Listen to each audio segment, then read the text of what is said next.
가장 먼저 말씀드릴 장점은 짐에서의 해방입니다.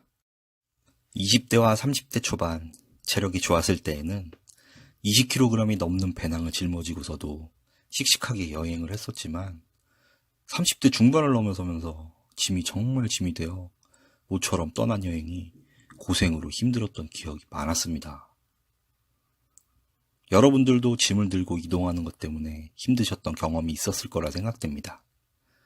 그래서 짐을 최소화해서 여행을 다니기도 했고, 아니면 짐을 들고 이동하는 시간을 줄이기 위해 가고 싶은 여행지를 제외시키고 여행 루트를 짜기도 했고, 기차역에 도착하자마자 코인이나 유인라커를 찾아다니며 짐을 맡기기도 했었습니다.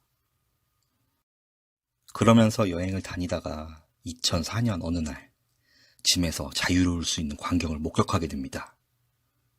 친구와 함께 떠난 북유럽 배낭여행 중 처음 만나게 된 크루즈선입니다.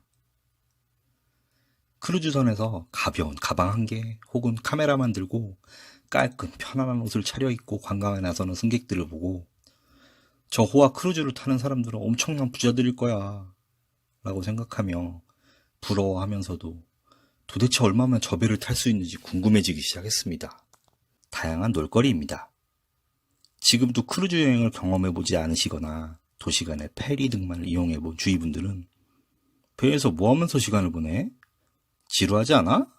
라고 묻곤 하십니다. 제가 하나하나 열거하기도 힘든 다양한 놀거리에 대해서 이야기를 하면 그런 것도 있느냐며 놀라워하셨죠. 그런 놀라운 놀거리들에 대해 쭉 열거해 보겠습니다. 먼저 크루즈의 엔터테인먼트 시설들에 대해 말씀드리겠습니다. 선사마다 선박의 규모에 따라 많은 시설을 갖추기도 하고 기본적인 시설들만 운영하기도 하니 참고 바랍니다. 크루즈의 아이스링크, 방탈출 게임, 서바이벌 게임, 범퍼카, 아찔한 높이의 전망대, 스카이다이빙 및 서핑 체험시설, 볼링장, 짚라인, 워터파크 등이 있다는 것을 들어보셨나요? 정말로 이러한 시설들이 크루즈 안에서 운영되고 있고 저도 이번 세계 일주 크루즈 여행과 그 이전에 경험했던 크루즈 여행에서 이러한 놀거리들을 직접 체험하며 즐겼습니다. 위의 시설들은 앞서 언급드렸듯 크루즈 선사 및 선박 규모에 따라 있을 수도 없을 수도 있으니 크루즈 여행 계획 시 확인하시면 됩니다. 매일 벌어지는 수준 높은 다양한 공연, 카지노, 피트니스, 스파 및 사우나, 실내외 수영장, 스포츠 코트 등은 대부분의 크루즈에서 운영하고 있는 기본 시설들입니다.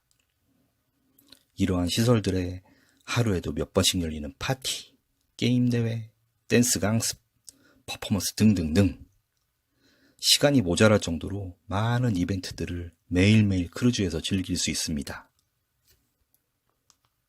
크루즈 여행 장점 세 번째는 다양한 먹거리입니다. 크루즈 비용에는 기본적인 식사 비용이 포함되어 있습니다. 기본적인 식사에는 4, 5성급 호텔 수준의 조식, 중식, 석식과 브런치, 간식, 야식 등이 모두 포함되어 있어 무언가를 먹고 싶을 때 언제든지 배를 채울 수 있습니다. 하루 3끼 모두 뷔페 식당을 이용할 수도, 정찬 레스토랑을 이용할 수도 있고 매일 같은 메뉴가 아닌 다른 메뉴를 승객들에게 제공해 여러분들의 입맛을 만족시켜줍니다. 식수, 아이스티, 레모네이드, 커피, 티, 주스 등도 기본 비용에 포함되어 있습니다. 그래도 일주일간 같은 곳에서 식사를 하면 물리지 않냐고요? 그런 분들과 더 좋은 음식을 원하는 분들을 위해 크루즈에서는 스페셜티 레스토랑과 카페, 알코올, 소다류 등을 유료로 운영하고 있습니다. 아침에 일어나 아무것도 하기 싫을 때 여러분의 방까지 식사를 배달해주기도 합니다. 크루즈 여행의 장점 네 번째는 가족여행에 적합하다는 것입니다. 앞서 말씀드린 시설과 음식뿐만 아니라 크루즈에는 2세부터 청소년까지 연령대별로 즐길 수 있는 키즈클럽을 운영하고 있습니다. 이 키즈클럽에서는 각종 교육, 과학 실험, 놀이, 파티, 식사 등을 할 수 있고 아이를 맡겨놓고 기항지 투어를 다녀올 수도 부부 둘만의 시간을 가질 수 있도록 운영됩니다. 크루즈 여행의 장점 7번째는 여행의 편리성입니다. 발트해의 도시들을 테마로 여행지는 코펜하겐에서 출발해 스톡홀름, 헬싱키, 상트페테르부르크, 탈린을 가는 일정을 예로 들어보겠습니다. 일반 여행이라면 각 도시간 이동 시 기차나 버스, 비행기, 페리를 이용해야 여행할 수 있습니다. 물론 짐을 항상 챙겨가야 할 것이고 도착지에 숙소도 찾아가야 할 것이고 비행기를 이용한다면 공항까지 이동해 수속을 하고 대기를 하고 탑승해 도착 후 짐을 찾고 이러한 번거로운 일들로 여행을 하기도 전에 몸은 지칠 것입니다. 크루즈 여행은 이런 번거로움이 없습니다.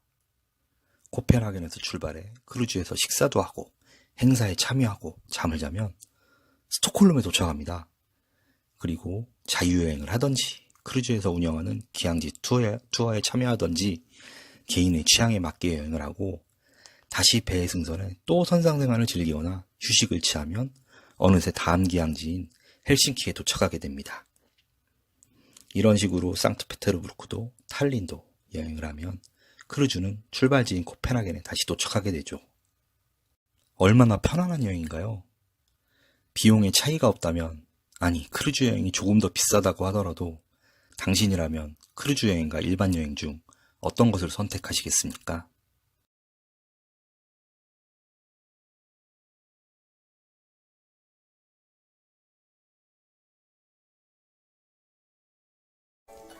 프리지오사는 13만 9천 톤급의 대형 크루즈로 주로 이태리, 프랑스를 포함한 지중해 노선을 운영 중입니다.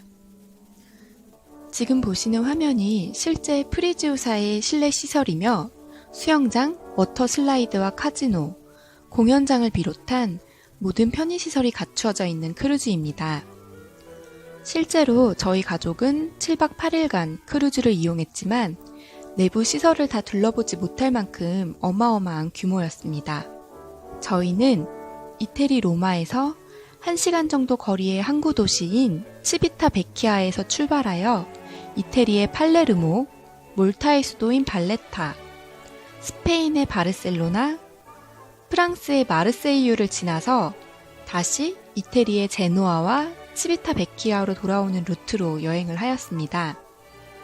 먼저 체크인을 하면 보시는 것과 같이 개인 크루즈 카드를 발급받게 되는데요. 이것이 크루즈 생활의 아이디 카드 같은 것으로 해당 카드를 이용하여 신원을 확인하고 크루즈 이용이 가능합니다. 기본적으로 크루즈 여행 등록 시 지불한 비용에 기본적인 모든 시설 이용료가 포함되어 있으며 하루 3끼의 식사 비용도 모두 포함된 올 인클루시브 형태입니다. 다만 식사 시 선택하는 음료나 알코올 등은 따로 비용이 지불됩니다.